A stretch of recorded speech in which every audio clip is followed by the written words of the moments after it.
Hello दोस्तों, आज हम बात करेंगे डायबिटिक गैस्ट्रोपैथी में कौन कौन सी दवाओं का प्रयोग किया जा सकता है, कौन कौन सी दवाओं से आपको मदद मिल सकती है और किस तरह से मदद मिल सकती है। इस टॉपिक पर बात करेंगे। टॉपिक बहुत ही इंपॉर्टेंट है, इसलिए इसे एंड तक देखिएगा। टॉपिक पर जाने से पहले जो लोग हमारे चैनल पर नए हैं उन्हें रिक्वेस्ट करूँगा कि चैनल को सब्सक्राइब करें, वीडियोज़ को लाइक करें, शेयर करें, फॉलो करें, कमेंट करें, पूरा देखें। चलिए शुरू करते हैं इंपॉर्टेंट वीडियो।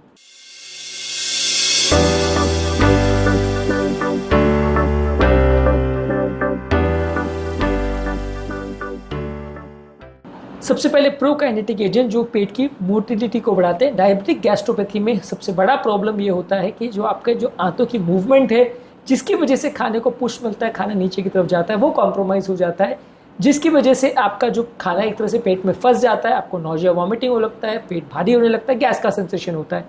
ये प्रोकाइनेटिक एजेंट्स आंतों की मूवमेंट को बढ़ाते हैं। इसमें मेटोक्लोप्रोमाइड, डोमपेरिडोन ये दवाई ज़्यादातर आती है, जो कि मेटोक्लोप्रोमाइड बेसिकली एक डोपामिन एंटागोनिस्ट है जो कि पेट की मसल की कॉन्ट्रैक्शन को बढ़ाता है, जिससे अगर किसी व्यक्ति को अगर प्रॉब्लम्स हो रही हैं या उसका पेट का खाना मूव नहीं कर पा रहा है तो उसमें आपको थोड़ी मदद मिल जाएगी। इसी तरह से डोमपेरिडोन भी गैस्ट्रिक मोटिलिटी को हेल्प करता है, ये भी डोपामिन रिसेप्टर ब्लॉकर है और ये भी खाने की मूवमेंट को बढ़ाता है। इसी तरह से एरिथ्रोमाइसिन जो कि बेसिकली एक एंटीबायोटिक है, कीटाणुनाशक दवा है, लेकिन इसका भी यूज़ होता है। ये गैस्ट्रिक मोटिलिटी बढ़ाता है, गैस्ट्रिक एम्प्टिंग को बढ़ाता है, यानी पेट के खाने की मूवमेंट को बढ़ाता है। ये बेसिकली मोटिलिन रिसेप्टर अगोनिस्ट है।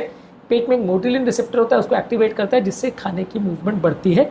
तो ये चीज़ों का प्रयोग कर सकते हैं खाने की मूवमेंट को बढ़ाने के लिए, क्योंकि अगर डायबिटिक गैस्ट्रोपेरेसिस हुआ है तो खाने की मूवमेंट कॉम्प्रोमाइज है, तो वहाँ पर आप ये दवाइयों का प्रयोग कर सकते हैं। इसी तरह से अगर पेशेंट को वॉमिटिंग हो रही है या बार बार उसको उल्टी हो रही है तो वैसे केस में भी आप डोमपेरिडोन मेटोक्लोप्रोमाइड का प्रयोग कर सकते हैं, जो खाने की मोटिलिटी बढ़ाएगा। साथ में ऑन्डेनसेट्रोन का प्रयोग कर सकते हैं, जो कि सेरोटोनिन के 5-HT3 रिसेप्टर का एंटागोनिस्ट है, जो कि नौजिया वॉमिटिंग को कम करता है। अगर गैस्ट्रोपेरेसिस से संबंधित किसी को वॉमिटिंग हो रही है तो इसका प्रयोग कर सकते हो। इसके अलावा प्रोमिथाजिन का प्रयोग कर सकते हैं, जो कि एक एंटीहिस्टामिनिक दवा है। ये भी वॉमिटिंग को कम करने में मदद करती है। ये भी अगर किसी को नौजिया वॉमिटिंग हो रहा है तो मदद कर सकती है। इसके अलावा आप गैस्ट्रोप्रोटेक्टिव एजेंट का प्रयोग कर सकते हो। मान लीजिए अगर किसी को गैस्ट्रिक एम्प्टिंग कॉम्प्रोमाइज है तो पेट में उसको डैमेज होने का चांस है, तो आप प्रोटॉन पंप इनहिबिटर्स का प्रयोग कर सकते हो या H2RA रिसेप्टर एंटागोनिस्ट का प्रयोग कर सकते हो। ये बेसिकली पेट की एसिडिटी को कम करते हैं। प्रोटॉन पंप इनहिबिटर्स में ओमिप्रिजोल, पैंटोप्रिजोल, लैंसोप्रिजोल, रैबिप्रिजोल ये मेडिसिन आती है, एसिडिक सिक्रीशन को कम करती है। इससे पेट प्रोटेक्टेड रहता है, एसिडिटी कम होती है, रिफ्लक्स का प्रॉब्लम कम होता है। सिमिलरली हिस्टामिन जो रिसेप्टर एंटागोनिस्ट है उसमें रैनिटेडिन, फैमोटिडिन आते हैं, ये भी एसिडिटी को कम करने में मदद करते हैं। इसके अलावा ब्रेन के लेवल्स पर कुछ काम करने वाली मेडिसिन है, जिसे न्यूरोमोडुलेटर्स बोलते हैं। इसमें ट्राइसाइक्लिक एंटी डिप्रेसेंट जैसे एमिट्रिप्टिलिन और नॉरट्रिप्टिलिन आती है, गाबापेंटिन और प्रीगैबलिन आती है। ये डायबिटिक गैस्ट्रोपैथी के कुछ सिम्टम्स को कम करने में मदद करती है। ये दवाइयों का बेसिकली ब्रेन के लेवल पर एक्शन होता है, ब्रेन के लेवल पर काम करके ये गैस्ट्रोपैथी के सिम्टम्स को कम करती है। इसी तरह से आप ग्लूकोज लेवल को कंट्रोल करना चाहिए, क्योंकि डायबिटिक गैस्ट्रोपैथी ज़्यादातर ग्लूकोज हाई लेवल होने की वजह से हो रही है, तो आपको ग्लूकोज लेवल को कंट्रोल करना है। ऐसे केस में आप इंसुलिन थेरेपी या शुगर कंट्रोल करने के टैबलेट्स देते हैं। इससे आपका कंपैरेटिवली शुगर कंट्रोल बेटर होता है और डायबिटिक गैस्ट्रोपैथी का सिम्टम्स बढ़ने से कुछ हद तक रुक जाता है।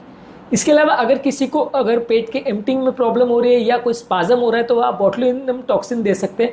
बोtulinum टॉक्सिन बेसिकली किसी भी स्फिंक्टर को रिलैक्स करने के लिए, मसल को पैरालाइज करने के लिए काम आता है, जिससे आपकी गैस्ट्रिक एम्प्टिंग इंप्रूव हो जाएगी और पेट का खाना थोड़ा फास्टर मूव होगा। इसके अलावा न्यूअर थेरेपी में रेलामोरेलिन करके एक दवाई है, ये जो कि ग्रेलिन रिसेप्टर एगोनिस्ट है।